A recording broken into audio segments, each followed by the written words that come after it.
Hi guys, welcome back to the Social Tune. And now it's time to turn our attention towards what will likely be the least viewed, but arguably is the most important list of the year, the top 10 best albums of 2024.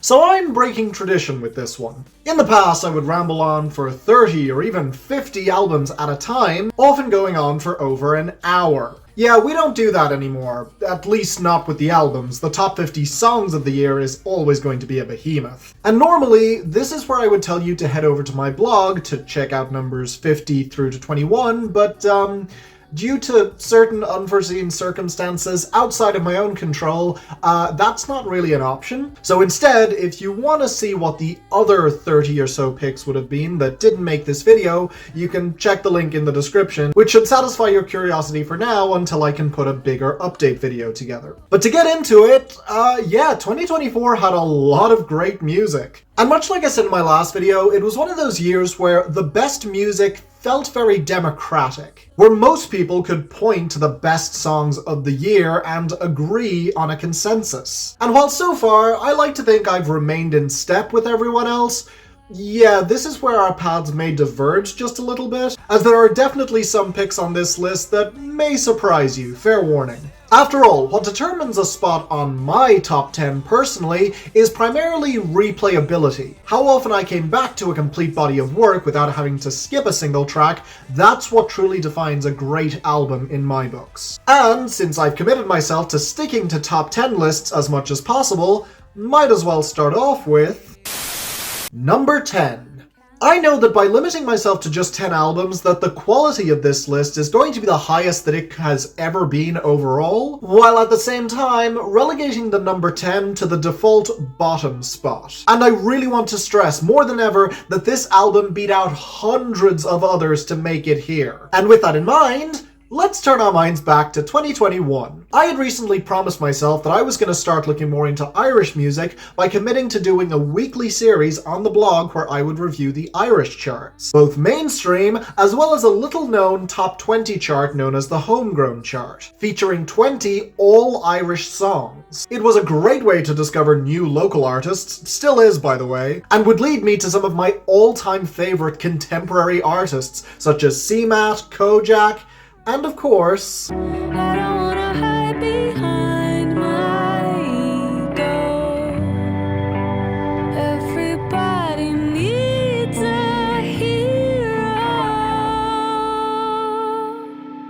Orla Gartland holds such a special place in my heart, displaying a gift for songwriting and enigmatic hooks that instantly feel timeless, that I and many others were instantly blown away back in 2021. And while I stand by the unpopular opinion that Woman on the Internet didn't quite live up to the hype of its best singles, Everybody Needs a Hero was everything I could have hoped for, and so much more. Wish that you could make all my decisions. The guitars are scuzzier, the drums are wilder and more chaotic than ever, and Orla holds nothing back in her performance or her lyrics. No, there's no one song here as iconic as More Like You, but a couple of them come close, and it somehow manages to feel so much more personal this time around. It's taken me 28 years. She's always seemed wise beyond her years, but here that wisdom is tempered by real human emotions, most of which aren't positive, even though she's trying her best to reach a point of contentment and happiness. After all, she's been hurt before when she's opened up in the past, and as cathartic as it can be to just lay all of those emotions bare, be your authentic, chaotic self, it is pretty intimidating. She's worried that she's going to get rejected or betrayed yet again. And as someone who was lucky enough to see her perform these live in an intimate little music shop in the middle of Dublin, where all the deflection of that last album has clearly been replaced by a willingness, not even that, an urge to bare her soul honestly to the listener, yeah, fuck, it really hits. Not to mention the impeccable sequencing, making for a much more replayable listen as a whole. Which is why this album has absolutely ruled my driving time in the last couple of months. 90 miles an hour flying straight into the wall. Orla Gartland's fame is slowly growing every single day, as more and more people in Ireland seemingly are starting to get on board. So for those of you who want to be ahead of the curve, whether you're in the UK, the US, or somewhere beyond that, make sure you hop on this one sooner rather than later, because this is amazing, and yet also feels like just the beginning. Number 9. So if there was a genre that struggled to find consensus in 2024, it was country music. The dominant genres were rap and pop. Metal and hardcore had some truly amazing standouts within their respective genres, but it would take a while for a true country classic to materialize for fans of that genre. And thankfully, while it admittedly took me longer to get to this than most, the winner eventually became all too clear. Let's go to Hawaii. Honey, what do you think? 707 coconut drink. I've been a Karen Jonas fan for about a decade at this point, but it wasn't until her album last year, The Restless, that her true brilliance really started to hit me, as one of the most gorgeous and dreamily produced albums of the decade so far. And yet as much as I adore that project, I and every other music critic will tell you that this blows everything else she's ever done out of the water. Get some plastic pink flamingos if you can. Yes, ma'am. It's both a love letter to genres and products that people would label as kitsch, as well as a scathing critique of both those who would scorn and dismiss those who indulge in it, as well as the people who would abuse people's reliance on it. It's an album that celebrates Las Vegas and Elvis and garden gnomes and plastic pink flamingos, and yet also shines a light on alcohol abuse, and the people who enabled Elvis's drug problem, and the predatory nature of online ads. And of course, why this escapism towards American kitsch exists in the first place. After all, maybe I'm the one who's just bad with money, and that's why I'll never be able to afford a fucking house in today's day and age. So sure, blame me because I want to buy another Bulbasaur keychain purely to give myself a little bit of extra serotonin. Go fuck yourself. Anyway, yeah, the album's incredible. Not only is it celebrating 50s iconography in its lyrics, but also in its sound. The album is GRJUS gorgeous, following in the footsteps of the wonderful Amanda Fields last year, except here there's more of a variety in the styles, and Karen Jonas nails every single one. Honestly, if she was a rapper, people would be heaping praise on her for the versatility that she displays here. It's awesome. Now, as for the reason it's not higher, honestly, I just feel like it's still growing on me. After all, I only got to this in late October, and I really do feel that the longer it's gonna sit with me, the more it's likely to keep growing. But for now, I'm still gonna say it. This is gonna be every other country music critic's album of the year, and I honestly find it very hard to deny.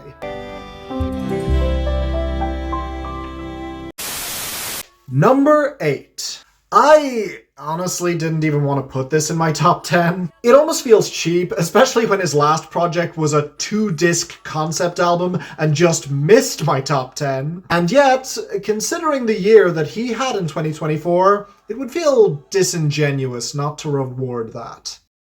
Yesterday somebody whacked out my mural. That energy'll make you niggas move to Europe.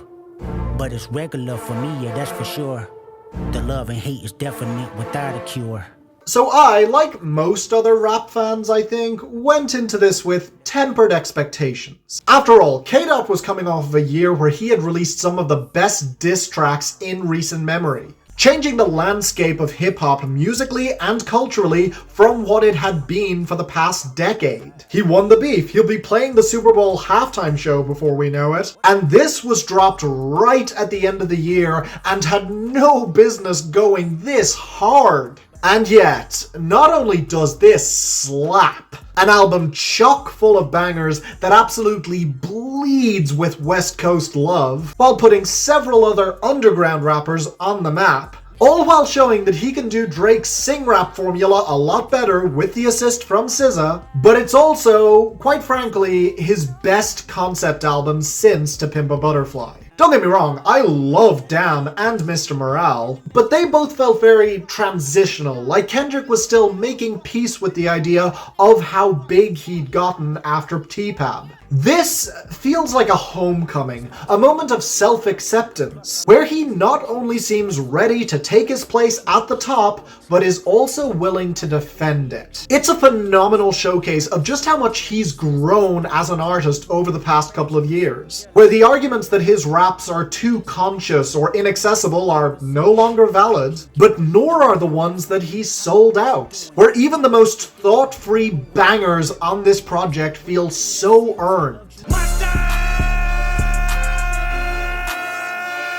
Like I said, it was a struggle to admit just how much I loved this project, as it definitely did elbow out one or two top 10 contenders that had stuck with me a lot longer for the past few months. But again, this is one of my favorite rappers displaying growth, maturity, and most of all, that he is ready and willing to fight to be the greatest of all time. Regardless of how mainstream this project is, how can I deny that? And in 2024, where the gap between the mainstream and the underground seemed more blurred than ever, isn't this truly the most fitting outcome? It's crazy, scary, spooky, hilarious. Number 7. This is going to be my most controversial pick, hands down. I mean, I get it, it's a hip-hop album that I'm placing above GNX, but more importantly, this artist has faced a little bit of controversy in recent memory, where at the end of 2023, he revealed himself to be working with a piece of shit narcissist and confirmed Nazi that caused many, including myself, to approach this new album very cautiously. And it's with all of that context and my shields up that I came into this album and left declaring it his best work to date. People say I'm never present, I ain't messy, I'm just focused on my goals. Cause either on or off the drugs, my energy is Tony Powder in his nose. And either on or off the drugs, my energy is non-magic with the hoes. Cause I've been boxing with the drugs, I got a good chin like James Tone. Yeah, I said it. More than Veteran, more than All My Heroes Are Cornballs, even more than LP, my favorite album of his to date. And no, I'm not getting into the argument of Scaring the Hoes again. It's great, but not his best. This is Peggy's best album to me, without a doubt in my mind. Each of those albums has their strengths and their weaknesses, but they all felt like they were missing some key element to fully win me over. But this gave me everything that I didn't even know I wanted anymore. I hear you went down. I hear you went down.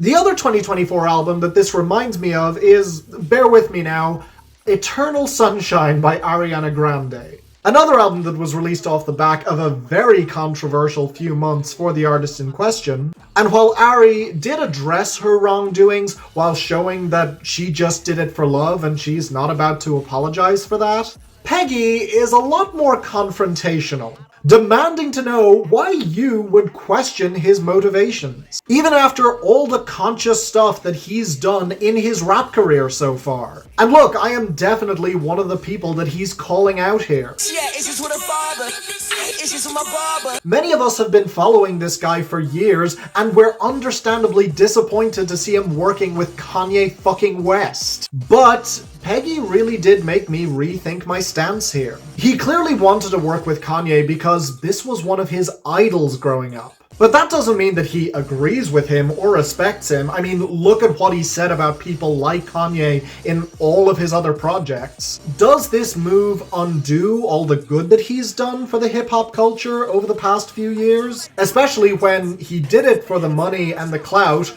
but reportedly, all of the producers working on Vultures weren't paid a cent, probably why the mixing on that album is so goddamn shit, and why the second one was even worse. And believe me, if this album was just whiny or defensive, or going on about the unfairness of cancel culture, it would rightfully be labeled as trash. But in a weird way, it turns out to be his most reflective album to date. as after aggressively fighting back against those bad faith arguments, he actively, on record, rethinks his own motivations, and reveals himself to be a truly lonely man who knows that behind all of the intelligence and bravado that he displays on record, he's only driving more people away every day, both in his personal life and now in his professional one. And not only that, but it's all done over his best beats to date, and that is saying something. Niggas be begging for shit to be different until they get it, then they treat it indifferent. The chopped and screwed samples sound more lush than ever. The bass is just stupidly good. I swear that there are a few live instruments here that complement the samples so well, and the hooks are all just insane. This album is perpetually blowing my mind with how beautiful it is, or making me mosh like a brainless idiot with how hard some of these hooks go.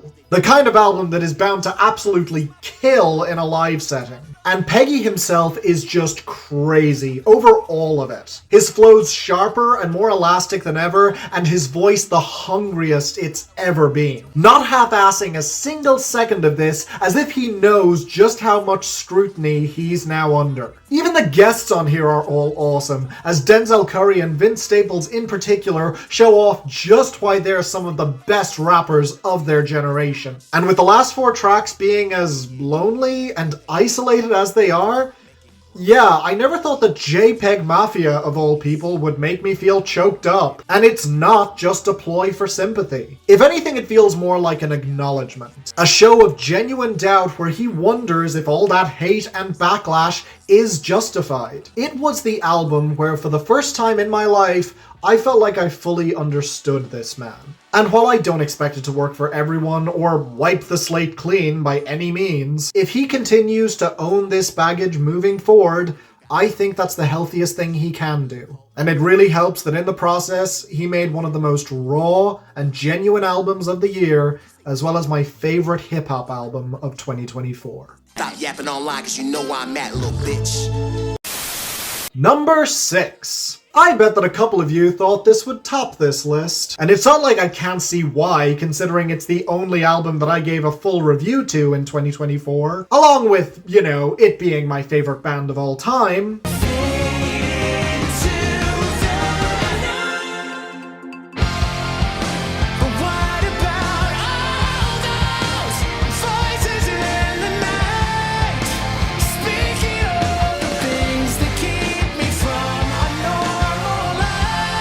This will probably be the album that I spend the least time discussing, considering, again, I already dissected it in detail over the course of an entire video. But as a fan, someone who has been following this band for over a decade and has been lucky enough to catch them live, as well as being fully invested in the narrative that has run through their last 4 projects, this was a turning point for Marianas Trench that felt so cinematic and well-earned that it just filled me with joy once it finally clicked.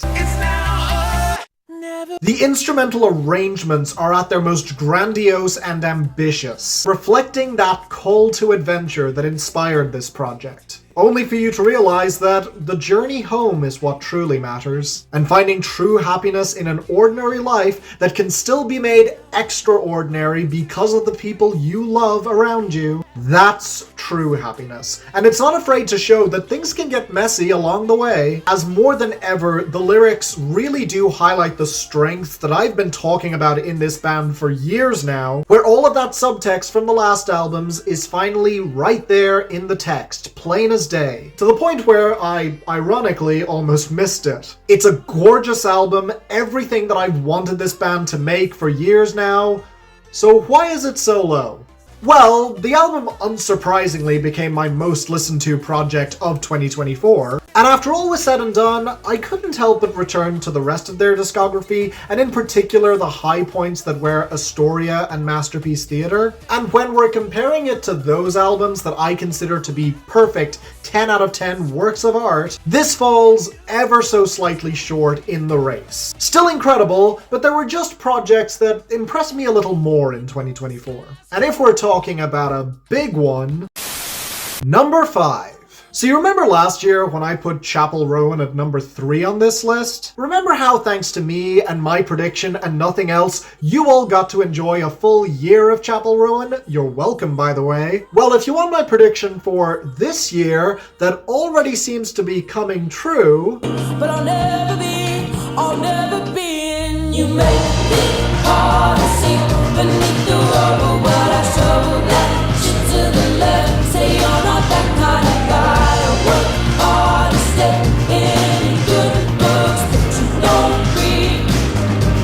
So why do I try? Lola Young's journey for me has been similar in many ways to my one with Chappell. I started off hearing a couple of songs, then found one I really liked with Wish You Were Dead. Booked tickets for her concert next year at a very reasonable price at the time, and by the time the album finally dropped, I was fully in love with more than half of the songs. Not only that, but as of writing this, the best song on this album is in the Irish Top 10 and recently started charting in the US. And while Lola is a very different artist from Chappell Rowan, I predict her rise to fame to still be fairly meteoric in the months to come, because this album is gold. If you want me, regardless, I'll take the job. The hooks are unbelievably sticky, the songwriting is so instantly ear-grabbing and often way too relatable. And Lola's rich, tempered holler feels like the voice of a generation that has been forced to stay silent for far too long and eat shit from a lot of people, particularly the older generation.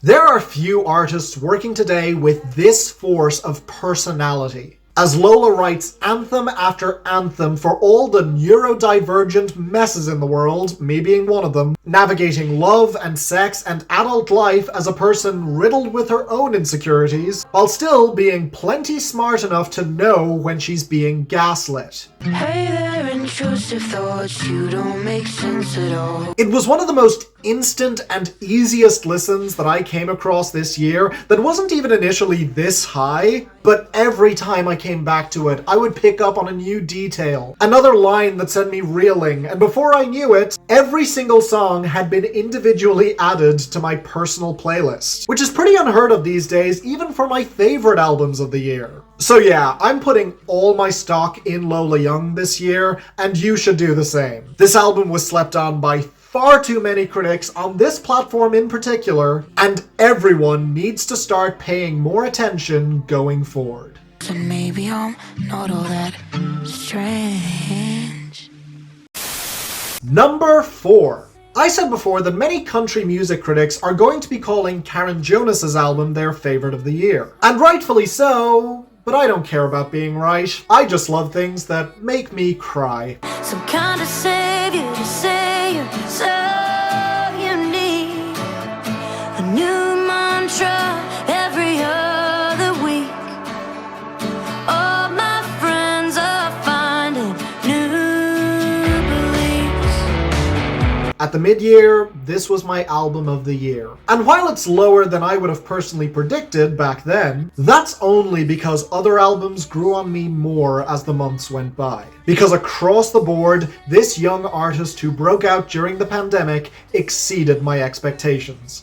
Ironic, I know. You talk about the truth like you were lying. I'll also be the first to admit that the themes of this album really do hit close to home. I was raised Catholic, I even wanted to be a priest at some point, and while that life was a long time ago, I really relate to what she's describing here. The guilt, the second guessing, the feeling of being out of place in the family you were born into. And while the lesbian journey is not personally something that I have experience with, the journey to self-discovery is one I've often trod. And it's not just her own lessons that she's learning here either, because there's a distinct empathy that runs through the core of this entire album. From the family that doesn't quite get her but that she still loves nevertheless, to the younger girls who are on a similar path to her but who are so naive and she kind of envies that, to the men who she admits to be a bit jealous of because they can live their lives so much more freely than she can, to her own friends who abandon their gods as they grow up only to pursue new forms of worship in order to numb the pain of simply living.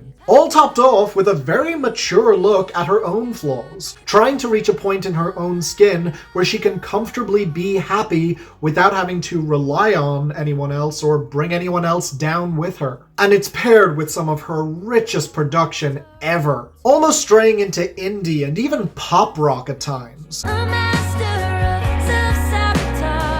It may have been unseated for my album of the year, but it is the most progressive and forward-thinking country album of 2024. A huge leap forward for an artist that I was truly rooting for, and my favorite country album of this year by a mile.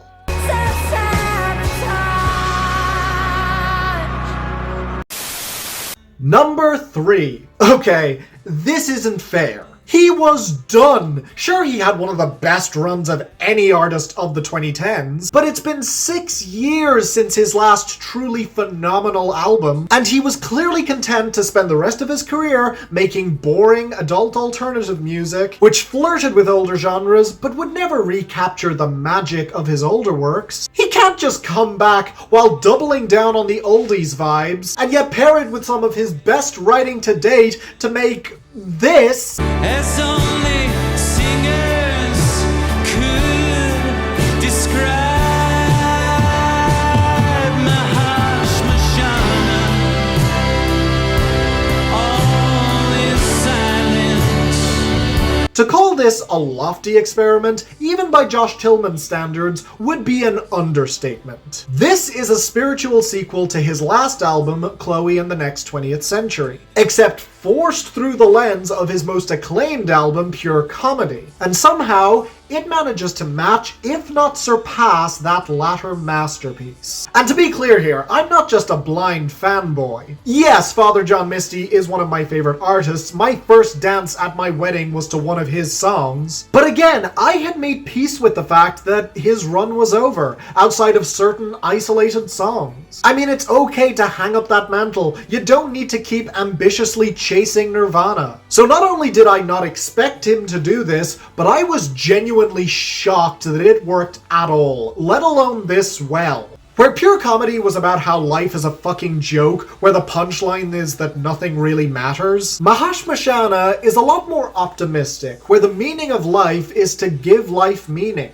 with the hopeful, if unlikely, expectation that the human experience is just a simulation that feels very real, but is honestly just a stepping stone to a higher level of existence, where mental health should be held to the same standards as physical health because both are equally real and fake, where misogyny and the condemnation of youth makes even less sense because all of us are just as clueless as the next generation as to what truly matters in life. And because of that, every life experience matters equally. It's all valid. And where Josh Tillman felt like he was laughing at us on Pure Comedy, here he's very much inviting us in. Because life is terrifying, every single religion can be just as right as it is wrong, and knowing nothing is what truly unites us. In death, we are equal. We all do the corpse dance. And if that all sounds like it was written on shrooms, it does, but it's also the kind of overindulgent yet highly intelligent concept that only a handful of artists could realistically pull off. And in my opinion,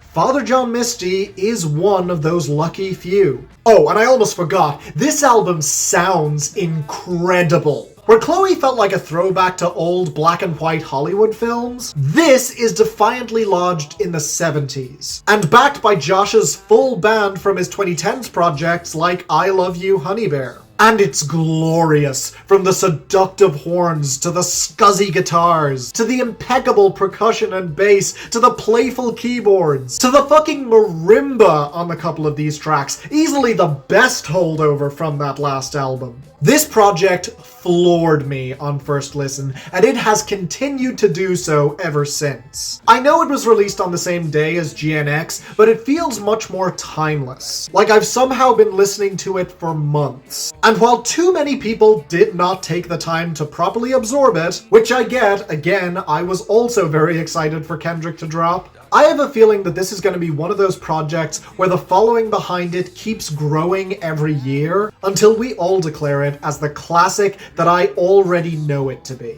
Genuinely incredible. The only reason that it's not higher is that this man's best work is among some of the best music that I've heard in the past decade, and I'm trying to somewhat temper the emotions that swell up within me every single time it plays. And as a final side note, this is actually the second time that I'm placing a Father John Misty album over a Marianas Trench one, and I'm fairly certain that my little brother is going to kill me next time he sees me. But good news, he promises not to kill me if you, yes, you specifically, subscribe right now. Come on, you don't want me to do the corpse dance, do you? Do you?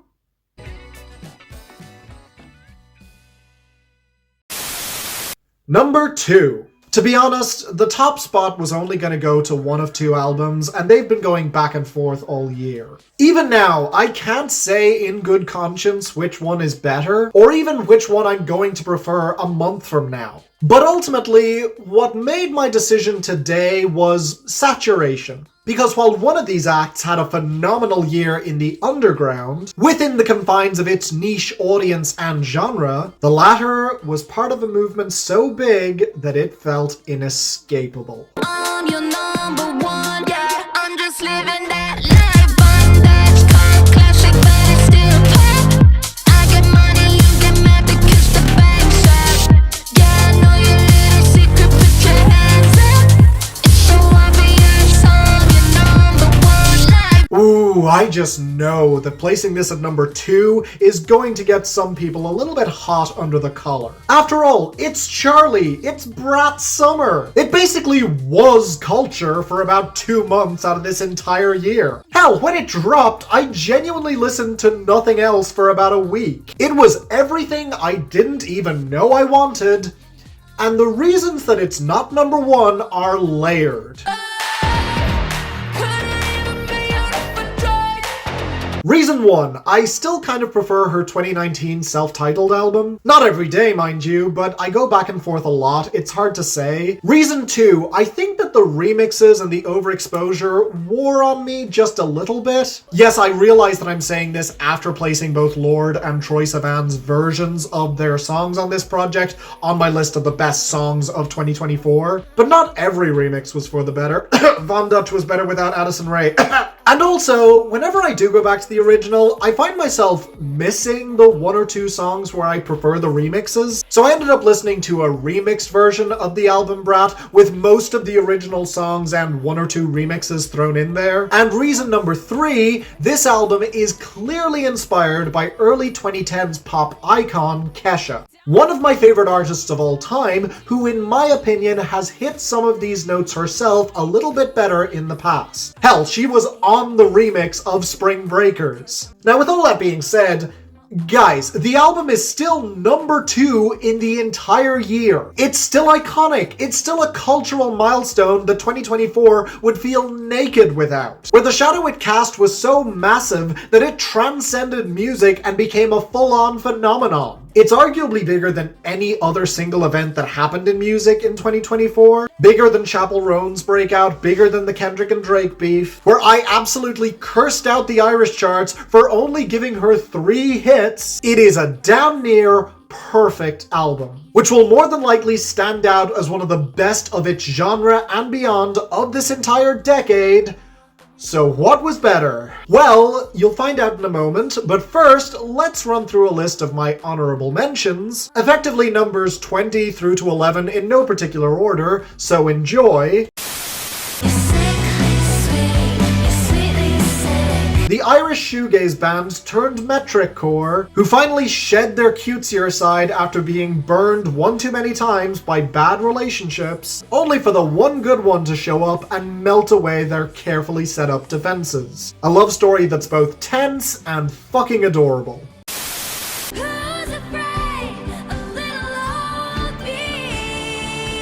If we're just talking about the standard edition of this album, this is Taylor's second best project after Folklore. I am fully aware that's an unpopular opinion, but fuck it, this was my second most listened to album of 2024. So I clearly put more hours into it than most of the bad faith commentators, shit-talking it for clout after one single unnuanced listen. And I'll fuck you like nothing matters. Turns out Nepo Babies can still make phenomenal music. Genuinely shocked how well this one held up. Maybe it's something to do with every single hook being a fucking gem. What if Carly Rae Jepsen decided that her next project should be experimental as all fuck? Well, you would get one of the best and most forward-thinking slices of pop music in recent memory.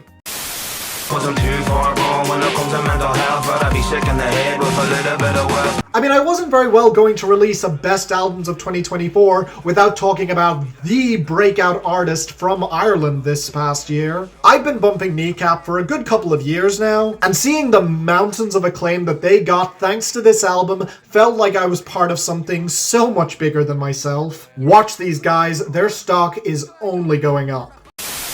All the colors will agree in the dark. All my lovers kept the feet on my heart. Now that I've finally become a fan, I feel like every single subsequent album that this guy drops is going to click for me. Sweet! That's why you're known to be a natural born loser, Wile E. Coyote. One half of Epic Beard Men broke his back and then discovered a new lease on life, making his best album in over a decade. Kudos, this is amazing!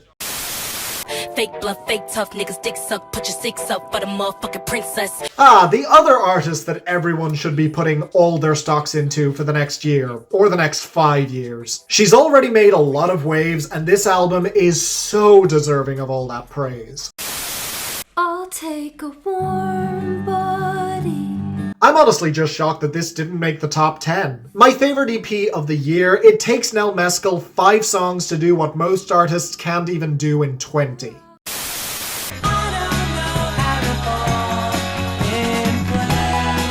This band sounds absolutely identical when they're live, and it's glorious. One of the most cathartic and gorgeous soft rock projects of the decade so far, and it will likely only continue to grow on me.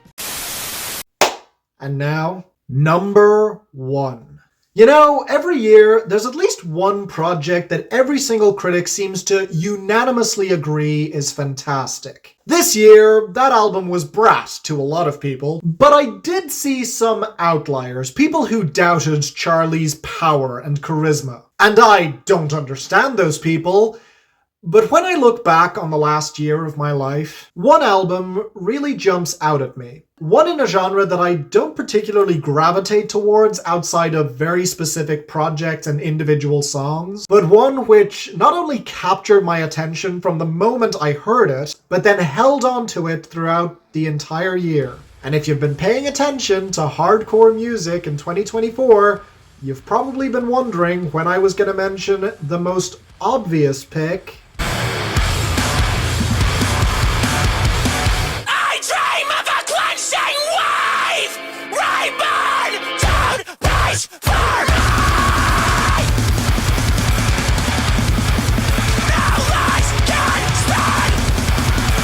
The crazy thing is that before 2024, I was only passingly familiar with this band as the Arf Arf group, and yet like many of you, I was absolutely blown away by this new project. The heaviness of the album is almost as striking as the cleanliness on the vocals, as Brian Garris's screaming is noticeably higher pitched than on a lot of other metalcore projects, allowing his words to come through that much more clearly, which only adds to the kick-ass nature and uniqueness of this project, where the lyrics are a seething yet very complicated and layered indictment of organized religion, both as a brainwashing tool for cults preying on people at their most vulnerable, as well as a welcome escape from existential dread for a lot of people, providing comfort and a sense of belonging in a terrifying world where every day could be your last, where every passing day batters you down further and further,